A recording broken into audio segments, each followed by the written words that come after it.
నమస్తే, welcome to our channel. నేను సమ్రీన్. ఈ రోజు మనతో ప్రముఖ సినీ క్రిటిక్ దాస విజ్ఞాన్ గారు ఉన్నారు. ఆయనతో మాట్లాడదాం. సార్ నమస్తే. నమస్తే. టాలీవుడ్ లో పైకి చెప్పే మాటలు వేరే, లోపల సంగతులు వేరే అని చెప్పేసి టాక్ వస్తుంది. ఈ అంశానికి సంబంధించి మీరు ఏం చెప్తారు సార్? బేసికలీ ఒక డైరెక్టర్ సినిమా ఫ్లాప్ అయిందనుకో, మిగతా డైరెక్టర్లు ఎంజాయ్ చేస్తున్నారు. మళ్ళీ వాళ్ళది ఫ్లాప్ అయిందనుకో, వీళ్ళు ఎంజాయ్ చేస్తున్నారు. అంటే పైకి మేమంతా ఒకటే, తెలుగు సినిమా అంతే ఇట్లా ఉంటుంది అట్లా ఉంటుంది అని గాలి కబుర్లు చెప్పుకుంటారు. కానీ నిక్ ఆఫ్ ద మూమెంట్ వచ్చినప్పుడు మాత్రం అందరూ ఎవరి స్వార్థం వాళ్ళు చూసుకుంటూ ఉంటారు. ముఖ్యంగా కొన్ని బ్యానర్స్ ఉన్నాయి, అవి త్రివిక్రమ్తోనే సినిమాలు చేస్తారు వాళ్ళు. ఇది హారిక అండ్ హాసిని, సితారా. దీంట్లో పెద్ద పెద్ద డైరెక్టర్లు ఎవరు కనపడరు. లైక్ మన కొరటాల శివ లాంటి వాళ్ళు, సుకుమార్ లాంటి వాళ్ళు, మిగతా వాళ్ళు ఎవ్వరు కనపడరు. బోయపాటి లాంటి వాళ్ళు ఎవరెవరో. ఓన్లీ వాళ్ళు సినిమా తీయాలంటే త్రివిక్రమ్తోనే తీయాలి. అండ్ మళ్ళీ త్రివిక్రమ్కి పడని డైరెక్టర్లైనా, ఆర్టిస్టులైనా, టెక్నీషియన్స్ అయినా ఆ హారిక, హాసిని అండ్ సితారాలో చోటు ఉండదు వాళ్ళకి. అట్లా నడుపుకుంటూ వస్తారు. మళ్ళీ వాళ్ళకి ఇచ్చేవన్నీ ఫ్లాపులే. అఫ్కోర్స్ ఆ భీమ్లా నాయక్ ఏదో రకంగా హిట్ అయిందో అదేంటో తర్వాత సంగతి. భీమ్లా నాయక్ కూడా మనకు అనవసరం. కానీ ఈయనది త్రివిక్రమ్ సినిమా మాత్రం పెద్దగా అసలు హిట్ అయిన దాఖలే ఉండవు. కానీ వాళ్ళు మళ్ళీ ఈయనతోనే చేస్తూ ఉంటారు. అదేంటో ఆ ఈక్వేషన్ ఎవరికి అర్థం కాదు. పైగా మిగతా దర్శకులని అసలు యాక్చువల్గా చెప్పాలంటే త్రివిక్రమ్ గారి సినిమా వస్తుంది అంటే కనీసం ఏదో ఎక్స్పెక్ట్ చేస్తాడు. దీంట్లో పట్టుమని 10 పేజీలు అయినా సరే ఒక మంచి డైలాగ్ లేదు, క్యారెక్టర్లకి ఇంపార్టెన్స్ లేదు, సరైన క్లోజింగ్ లేదు. గుంటూరు కారం విషయానికి వస్తే చాలా నాసిరకంగా తీశాడు ఆయన. దానికి ఆయనకున్న టాలెంట్కి, ఆయన గత చిత్రాలతో పోలిస్తే దేవుడి దయ వల్ల మహేష్ బాబుని హీరోగా పెట్టారు కాబట్టి ఆయన సొంత భుజాల మీద వేసుకొని సినిమాని ఏదోలాగా నెట్టుకొచ్చేసాడు. కానీ మహేష్ బాబు లేకపోతే ఈ సినిమా ఇంకా దారుణమైన ఫ్లాప్ ఉండేది, ఇంకెవరైనా హీరోని పెట్టుంటే. అట్లా ఉండింది. అయితే ఇండస్ట్రీ ఇన్సైడ్ వర్గాల్లో ఏంటంటే ఒక టాక్ అనేది ఉంది. ఏంటంటే త్రివిక్రమ్ని వాళ్ళు డైరెక్ట్గా ఆయన పేరు పెట్టకుండా శ్వేతనాగు అని పిలుచుకునే వాళ్ళంట. మరి ఆ పేరు ఎందుకు వచ్చిందో, ఎట్లా మొదలైందో ఇప్పుడు దాఖలాలు అయితే లేవు. కానీ ఇన్సైడ్ వర్గాల టాకు శ్వేతనాగు గురించి ఇట్లా మాట్లాడుతూ ఉంటారు కదా. శ్వేతనాగు అంటే త్రివిక్రమ్ అన్నమాట. ఓకే, అట్లా ఒక పేరు పెట్టేసి జరుగుతుంది. ఏదో ఈయన పవన్ కళ్యాణ్ గారి పైన పెట్టే దృష్టి సినిమాల మీద పెట్టట్లేదు అని ఒక విమర్శ, ఆయన మీద కూడా సరిగా పెట్టట్లేదు అనేది ఇంకోటి విమర్శ. మేబీ సాటిస్ఫై అయిపోయాడా, ఇక చాలే అనుకున్నాడా, లేకపోతే ఇంకా దేనికైనా బానిస అయిపోయాడా తెలీదు. సినిమా ఏముందిలే, సినిమా తీస్తే ఆడుద్ది అన్నలాగా త్రివిక్రమ్ తయారయ్యాడు. ఇంతకు ముందు ఉన్నటువంటి ఇంట్రెస్ట్ పెట్టట్లేదు. ఇప్పుడు వచ్చే కొత్త డైరెక్టర్లు అందరూ ఆస్పైరింగ్ డైరెక్టర్స్. ఇప్పుడు మన దసరా కొత్త డైరెక్టర్ తీసింది, విరూపాక్ష కొత్త డైరెక్టర్ తీసింది. ఇట్లా చాలా సినిమాలు ఉన్నాయి. బలగం, మన వేణు, ఇప్పుడు వచ్చే వాళ్ళందరూ ప్రాణం పెట్టి సినిమాలు తీస్తూ వాటిని హిట్ చేస్తూ ముందుకు వెళ్తుంటే ఈయన ఎందుకు ఇట్లా ఉన్నాడు, ఈయన పంద ఏంటి ఇలా ఉంది అని ఒక న్యూస్ అనేది బయట వైరల్ అవుతుంది. బట్ ఏదైనా ఆయన మార్చుకుంటే మంచిది. అది కొత్త వాళ్ళు పెట్టే ఇంట్రెస్ట్ ఈయన పెట్టట్లేదు. మూవీస్ పెట్టట్లే. నా పేరు ఉంటే చాలు, హీరోలు డేట్లు ఇచ్చేస్తారు. నేను అడిగితే చాలా 2-3 బ్యానర్లు ఉన్నాయి, తలకు మాసిన బ్యానర్లు, అవి చిల్లర పెట్టేస్తాయి. మార్కెట్ ఏదో ఇంకెవడో వస్తాడు, వాడు కొనేసి సినిమా రిలీజ్ చేసుకుంటాడు, సరిపోయింది, చాలులే, ఇంకేం అవసరం.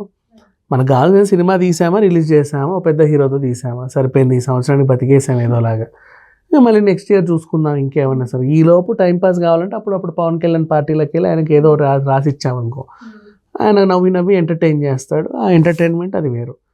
ఇట్లా పోతుంది అన్నట్టుగా జనాలు మాట్లాడుతున్నారు. బట్ ఎంతవరకు నిజం అనేది మనకు కూడా తెలియదు. మహేష్ బాబుని కొత్తగా చూడడానికి, ఆ మాస్ యాంగిల్లో కొత్తగా చూడడానికి మిగతావన్నీ మర్చిపోయి మహేష్ కోసం చూస్తున్నారు జనం. అవును, రైట్. ఇప్పుడు వరకు వచ్చిన చిల్లర అంతా కూడా మహేష్ బాబు గారు సంపాదించిందే సినిమాకి. మిగతా వాళ్ళకి ఏ క్యారెక్టర్కి పెద్ద స్కోప్ లేదు, ఏ క్యారెక్టర్లోనూ డెప్త్ లేదు, సరైన క్లోజింగ్ లేదు, అసలు ఇంపార్టెన్స్ లేదు, దర్శకుడికి ఆ క్యారెక్టర్ పైన గౌరవం లేదు. అట్లా ఉన్నాయి అన్నీ. అందుకని చెప్పేసి అట్లా అయింది. బట్ మిగతా వాళ్ళ మీద కక్ష సాధింపు చర్యలు చేస్తే, ఇంకేమైనా ఇబ్బందులు పెడితే ఆ శాపం ఇలా తగులుతుంది అని చాలామంది నేను పరోక్షంగా అంటున్నారు. మరి ఎక్కడి నుంచి అయితే శ్వేతనాగు బిరుదు వచ్చిందో మనకు తెలియదు. కానీ త్రివిక్రమ్ గారి గురించి మాట్లాడే ప్రతి ఒక్కరు శ్వేతనాగు అని సంబోధిస్తున్నారు ఆయన. Okay, thank you sir. Thank you so much. అట్లా నడుపుకుంటూ వస్తారు. మళ్ళీ వాళ్ళకి ఈయన ఇచ్చేవన్నీ ఫ్లాపులే. అఫ్ కోర్స్ ఆ భీమ్లా నాయక్ ఏదో రకంగా హిట్ అయిందో అదేంటో తర్వాత సంగతి. భీమ్లా నాయక్ కూడా మనకు అనవసరం. కానీ ఈయనది త్రివిక్రమ్ సినిమా మాత్రం పెద్దగా అసలు హిట్ అయిన దాఖలే ఉండవు. కానీ వాళ్ళు మళ్ళీ మళ్ళీ ఈయనతోనే చేస్తూ ఉంటారు. అదేంటో ఆ ఈక్వేషన్ ఎవరికి అర్థం కాదు. పైగా మిగతా దర్శకులని అసలు యాక్చువల్గా చెప్పాలంటే త్రివిక్రమ్ గారి సినిమా వస్తుంది అంటే కనీసం ఏదో ఎక్స్పెక్ట్ చేస్తాడు. దీంట్లో పట్టుమని 10 పేజీలు అయినా సరే ఒక మంచి డైలాగ్ లేదు, క్యారెక్టర్లకి ఇంపార్టెన్స్ లేదు, సరైన క్లోజింగ్ లేదు. గుంటూరు కారం విషయానికి వస్తే చాలా నాసిరకంగా తీశాడు ఆయన. దానికి ఆయనకున్న టాలెంట్కి ఆయన గత చిత్రాలతో పోలిస్తే దేవుడి దయ వల్ల మహేష్ బాబుని హీరోగా పెట్టారు కాబట్టి ఆయన సొంత భుజాల మీద వేసుకొని సినిమాని ఏదోలాగా నెట్టుకొచ్చేసాడు. కానీ మహేష్ బాబు లేకపోతే ఈ సినిమా అసలు ఇంకా దారుణమైన ఫ్లాప్ ఉండేది, ఇంకెవరైనా హీరోని పెట్టుంటే. అట్లా ఉండింది. అయితే ఇండస్ట్రీ ఇన్సైడ్ వర్గాల్లో ఏంటంటే ఒక టాక్ అనేది ఉంది. ఏంటంటే త్రివిక్రమ్ని వాళ్ళు డైరెక్ట్గా ఆయన పేరు పెట్టకుండా శ్వేతనాగు అని పిలుచుకునే వాళ్ళంట. మరి ఆ పేరు ఎందుకు వచ్చిందో ఎట్లా మొదలైందో ఇప్పుడు దాఖలాలు అయితే లేవు. కానీ ఇన్సైడ్ వర్గాల టాక్ శ్వేతనాగు గురించి అన్ని ఇట్లా మాట్లాడుతూ ఉంటారు కదా. శ్వేతనాగు అంటే త్రివిక్రమ్ అన్నమాట. ఓకే, అట్లా ఒక పేరు పెట్టేసి జరుగుతుంది. ఏదో ఈయన పవన్ కళ్యాణ్ గారి పైన పెట్టే దృష్టి సినిమాల మీద పెట్టట్లేదు అని ఒక విమర్శ, ఆయన మీద కూడా సరిగా పెట్టట్లేదు అనేది ఇంకోటి విమర్శ. మేబీ సాటిస్ఫై అయిపోయాడా, ఇక చాలే అనుకున్నాడా, లేకపోతే ఇంకా దేనికైనా బానిస అయిపోయాడా తెలీదు. సినిమాలు ఏముందిలే, సినిమా తీస్తే ఆడుద్ది అన్నలాగా త్రివిక్రమ్ తయారయ్యాడు. ఇంతకు ముందు ఉన్నటువంటి ఇంట్రెస్ట్ పెట్టట్లేదు. ఇప్పుడు వచ్చే కొత్త డైరెక్టర్లు అందరూ ఆస్పైరింగ్ డైరెక్టర్స్. ఇప్పుడు మన దసరా కొత్త డైరెక్టర్ అవును, విరూపాక్ష కొత్త డైరెక్టర్ తీసింది. ఇట్లా చాలా సినిమాలు ఉన్నాయి.